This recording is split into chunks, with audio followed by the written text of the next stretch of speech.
Hello, everybody. Linda Bloom's here, and Charlie is teaching in New Orleans, Louisiana. So I'm speaking to you myself today about the ways in which we can rebuild trust after it's been damaged. Now, everybody knows that trust is foundational to have a good partnership.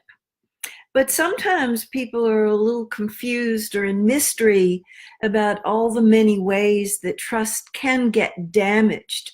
And then they're even more confused and in the dark about how to repair it after it's been damaged. So I want to speak to you both about the big damaged trust, like lies and being unfaithful. Affairs are they're some of the biggest damage to trust, and also to hold the possibility that no matter how big or how long standing the betrayal has been, that in many, many, many cases it is possible to rebuild the trust. But I want to also emphasize that a lot of small things can add up. Sometimes people are surprised to find that the research shows that when people separate and divorce, it's usually not because of some big cataclysmic, dramatic episode like misconduct with sexuality or misconduct with finances. Much more often is the case that it's a lot of little things that accumulate over many months or even years. And these accumulations are eroding away at the foundation of trust under the partnership. And so if you really want to take an inventory about how am I showing up in this relationship? Am I showing up in a way that is maximizing the possibility that we have the most fabulous trust possible or not? You will need to do some soul searching and see if there are even small ways that you may be compromising the trust. We all know that it's blatant if you tell a black lie, particularly if you look them in the eye and you tell them a lie. That is a real violation. And of course, to be having a secret life, doing anything, whether it's sexual misconduct or whether it's an addiction to porn or maybe addiction to alcohol or drugs that you're denying, maybe it's gambling.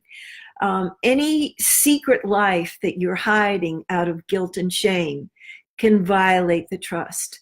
But here are some of the more subtle ones that people sometimes don't identify. Indulging your anger. Your anger can hurt, frighten, burn your partner.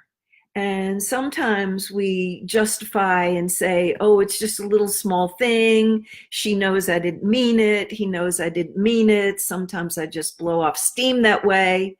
And you know, if you indulge yourself enough times over a long enough period of time, it really can accumulate to eroding the substrate of trust under the foundation of your relationship. Here's another. That would be withholding. Withholding how you're feeling. Withholding some of the thoughts that you have. Avoiding important subjects that relate to your relationship.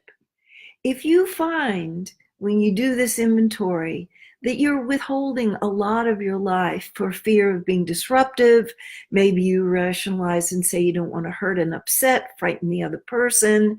But if you find that you're withholding a lot of your thoughts and your feelings, you can end up drifting apart. Harville Hendricks refers to this as being psychic strangers. You can live parallel lives, but not have the kind of emotional intimacy that comes from overlapping when you disclose more of your thoughts and your feelings and your needs. And this can set up a dynamic where the trust gets strained and it's thinned out just because you're neglecting to find the wherewithal, the courage to speak up and to share your inner life with your partner. So I'm inviting you to have an intimate relationship with yourself and to start there to find out, am I doing everything possible to have the most sturdy trust that we can have in this relationship? And anybody who's done class with us before knows that we have a handy little mechanism that we use, and it's a rating scale from 0 to 10. 0 is there's no trust at all in this relationship. I just have to trust myself and make a life apart from my partner because the trust is so badly damaged. 10 is the trust couldn't be any better. We've got rock solid trust and it's not an issue, and everything in between. And if you can see that you're not at a 10, not to blame yourself or not to blame your partner, that's just information about this is where you are right now. And what would it take to move the numbers up? Maybe your trust is 6 or 7 or 8 or 9. If you're not at a 10, what would it take to move that number up to a higher level so that you can rest into the certainty that you're doing everything possible to have as good a trust as you can have? Then after you get your own number, to invite your partner into a conversation with you. Also, to use the scale from 0 to 10. How is our trust? If there's been any ways that the trust have been out in the past, is it completely healed now? Have we learned everything that we needed to learn from when the trust went off the road before, put the correction in, and gotten back on the road? If there's any unfinished business from some broken agreements or withholds or violation of any kind from the past, is there anything else that we could do so that we can get up to the maximum trust possible and both of us feel that it's at a 10? So if things aren't at the maximum, to hold the vision that it's possible to heal whatever breach of trust there has been. Some people don't even believe that's possible. There's a bunch of people who buy into the myth of once a cheater, always a cheater, and that you might as well cut your losses now because you're never going to be able to trust again.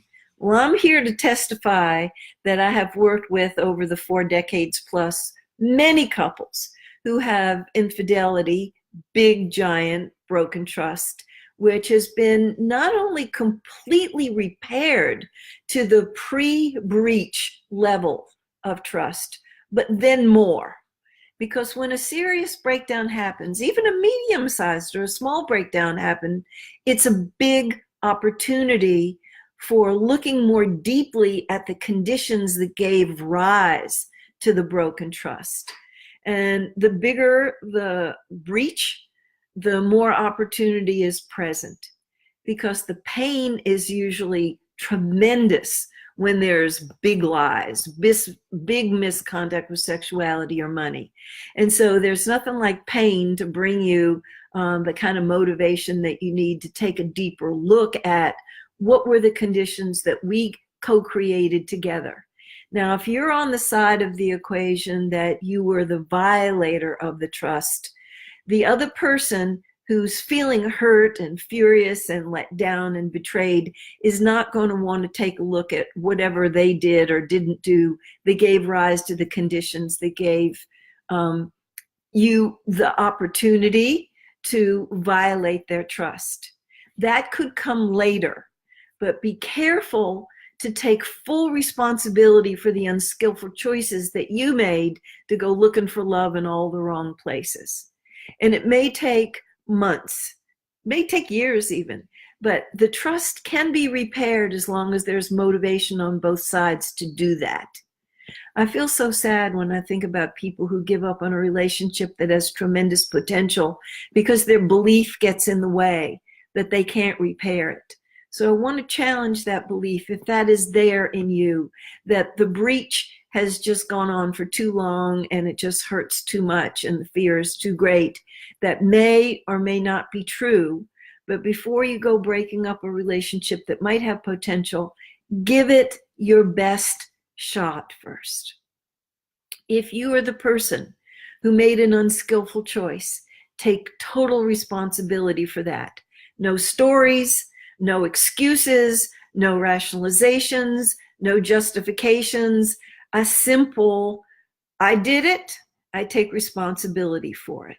Later on, there may be room for you to give some kind of explanation for where your head was and how you rationalized making the unskillful choices that you made.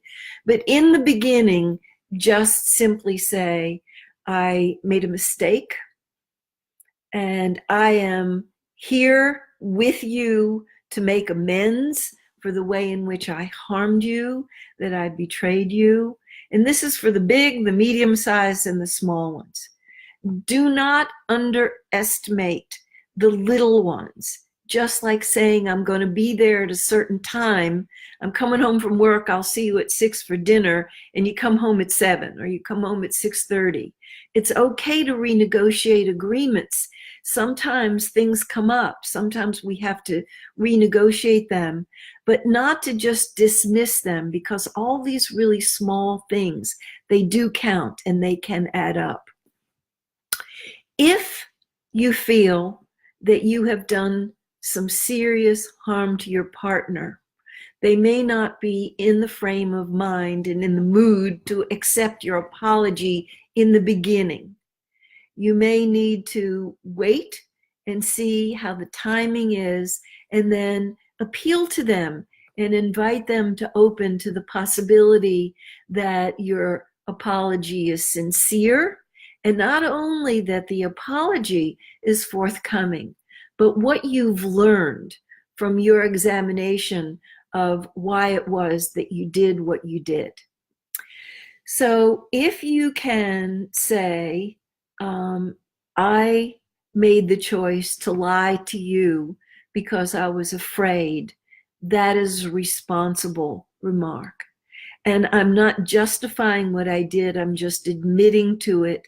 And I realize that I have to become stronger and more sturdy and more resilient and more courageous to be able to speak the truth so that I don't act out. That is important, to know what your work is to do, such that you can ask your partner, give me a chance to show you that I mend my ways, that I am going to keep my agreements, that I'm going to take a look before I make an agreement to see whether I have it in me to actually keep it. And if I don't find that I get a resounding yes, I can make this agreement and keep it, I won't make it with you. I won't lead you to believe that I can be counted on if I'm too busy or I'm too preoccupied or I don't feel good about the agreement. I won't make an agreement that I can't keep, because I'm realizing now how essential it is to have a trusting partnership. And I want to demonstrate to you that I am that trustworthy person. To bring the apology also needs to be accompanied by, and I realize that you may not be willing to forgive me yet, that you need more evidence to come in, that I am trustworthy, and I'm going to give you all the time that you need to get to the place where you can forgive me and let go and allow this to be a part of our past. Give me a chance to show you that I have really learned, and that the trust can be repaired at least to the level that it was before the breach, and then some, that we could be even stronger than we were before. Now, both people can hasten the process of the rebuilding of the trust if they make room for everything. If they make room for the details of what happened in the betrayal, that the person who has been harmed says, I really want to know everything. I want to know it's finished with her, him. I want to know that you don't have any communication with him or her, that there's no texting, there's no emailing, there's no phone calls, there's no letters, there's no visits, there's no nothing, that it really is over. That will help the trust to go forward. If there have been lies in the past, if there's been mishandling of money, if there has been anything that has been deceitful about any area of your life, that there's zero tolerance going forward about any deceits, any withholds, any secrets, any lies, and that you are building the trust by fully disclosing any way that you were sneaky and hid things before. And if your partner wants to have detailed information, give it to them. Give it to them, because that will be a testimonial to going forward. We have a different code of ethics. We have raised the bar and have a higher level of integrity and honesty in our partnership now as a result of the pain that we have created by having the level be less than the high level that we want now. So for the person who's been violated, that is work on that person's part to become more forgiving, to not take a snapshot of the person that caused you harm and to keep looking at that same picture in the picture album, to really know that people can change, that people can grow, and that sometimes they have to be hit by the 2x4 between the eyes before they're really motivated to do their own work so that they can grow into a responsible adult with a good code of ethics. Holding integrity is one of their highest values. So when you start putting the corrections in, with the apology, with the forgiveness, with the full range of feelings, with the full disclosure, there is likely to be movement that takes place that can get you out of the danger zone. The danger zone is the one in which the breakdown can very easily become a breakup. When you start to move out of the danger zone, then that very same breakdown can become the breakthrough. But that's predicated on all the learning and growth that has taken place as a result of the breakdown. So I really want you to mine any breakdown, small, medium, or large, for the incredible learning that can be there. That you can look at your own fears to see what silenced you, that you didn't speak the truth about being attracted to that other person, about that fantasizing about them, about being tempted to go there. That you didn't tell the truth about how guilty you felt about the misappropriation of funds, that you covered it up and were deceitful.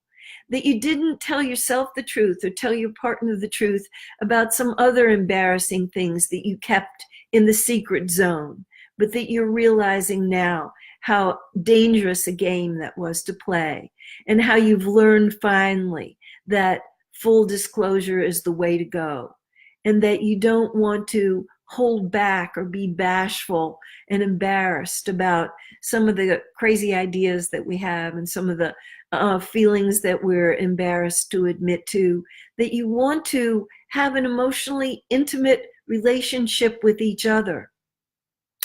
And sometimes what people are doing when they act out and they have this secret life, it's because they're unhappy in some part of their life and they're not even telling themselves the truth. Sometimes they feel so burdened down with the burden of responsibility of making a family go financially, of working hard, of bringing up kids, and they just wanted to be carefree for a little while. They wanted to have some fun. They wanted to just enjoy and to get away from the burden of responsibility. And so if you're one of those people who does feel burdened, that you're not having enough fun, that your life is all about work, this is a good opportunity for you first to tell yourself the truth and then to tell your partner the truth, where you can work with that. You could take some time off. You could buy some childcare for the kids. You could work a little less. You could call in sick or call in well and take a day off. You could plan a weekend getaway. You could do a whole lot of nothing. My friend Greg Lavoie calls it power lounging, that you could really indulge yourself in having some no results days. Maybe you need them by yourself. Maybe you need them with your partner. And maybe you're just not having enough fun and relaxation and life feels like drudgery. It all starts with not keeping secrets from yourself and then revealing them to your partner, where you can co-create something better. Another thing that sometimes motivates people to be deceitful is their life doesn't feel like it has enough meaning and purpose.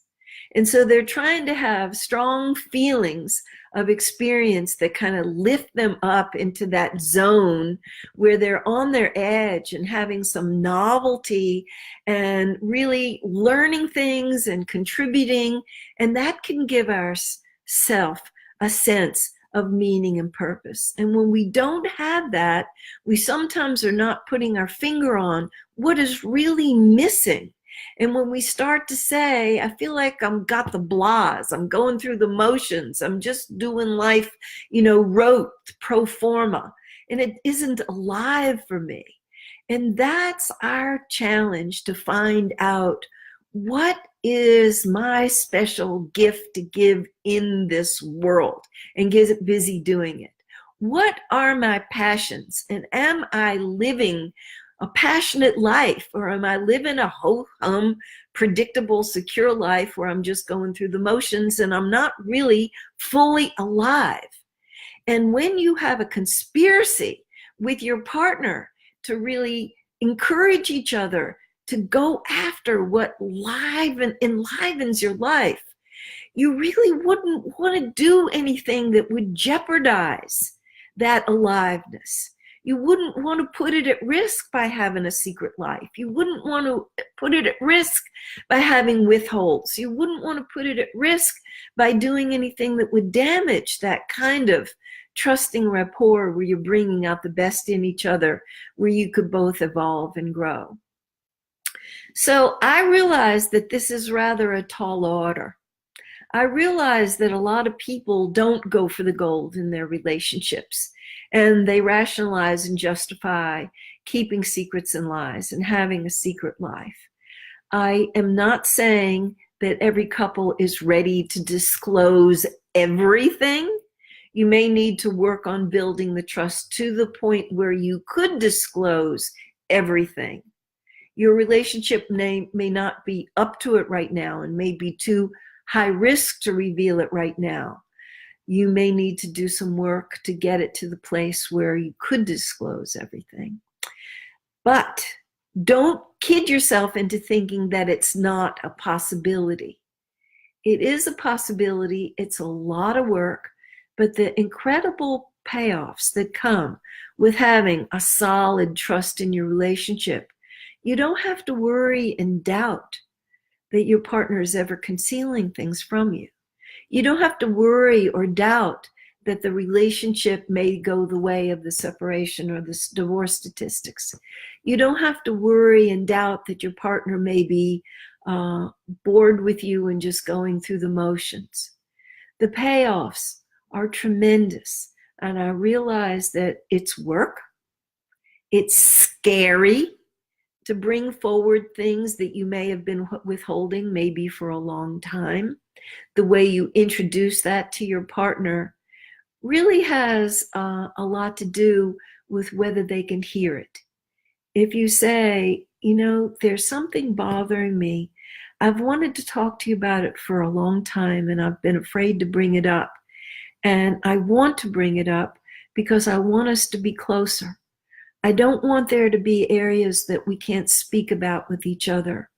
I want to bring it to you because I have this queasy feeling that maybe you would find it out sometime and it would be harder to repair if you heard it from somebody else, or you found something on my computer, or you found something on my phone that would be disconcerting to you.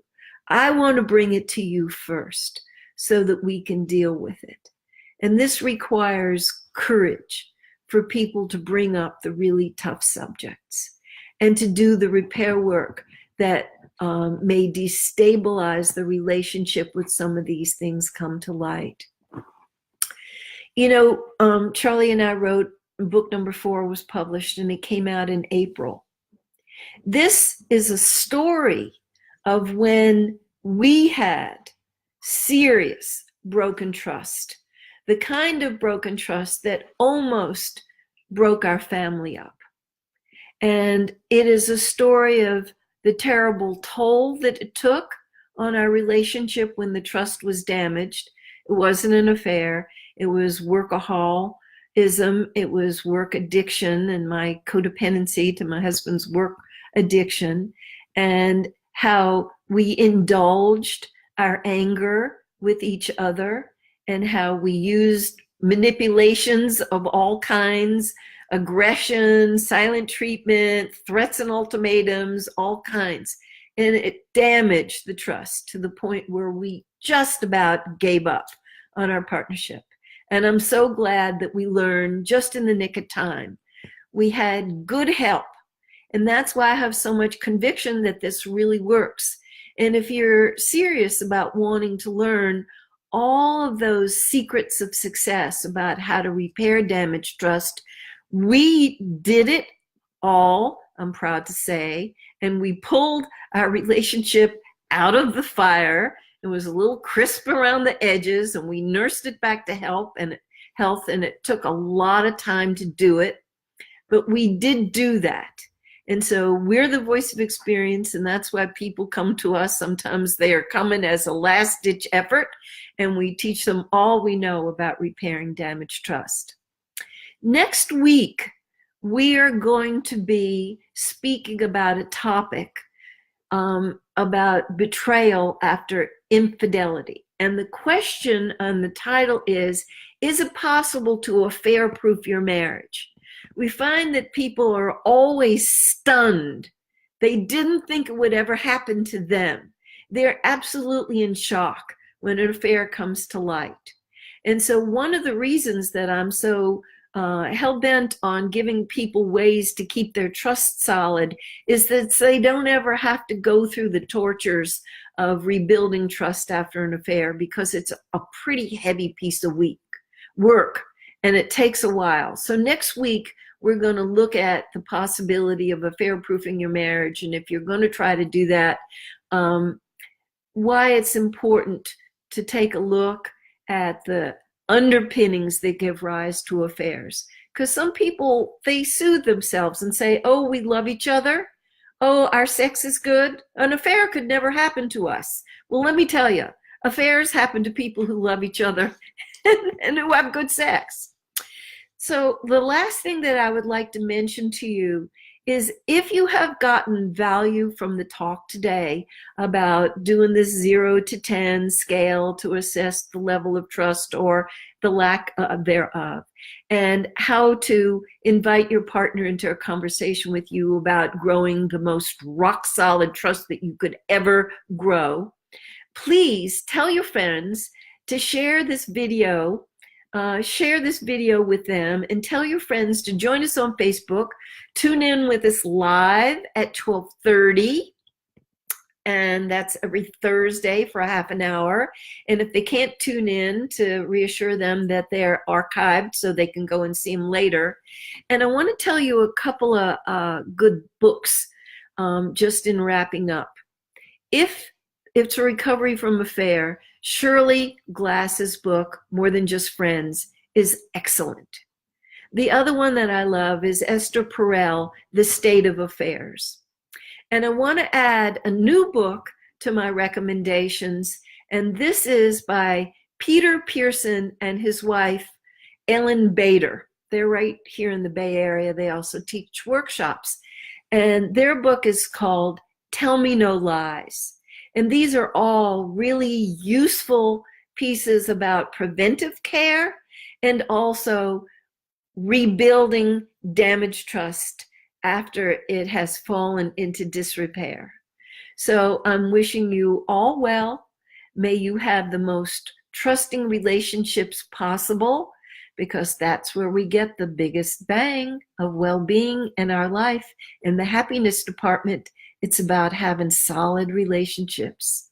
So thank you for tuning in, and I'll see you next week. And Charlie will be back. All the best.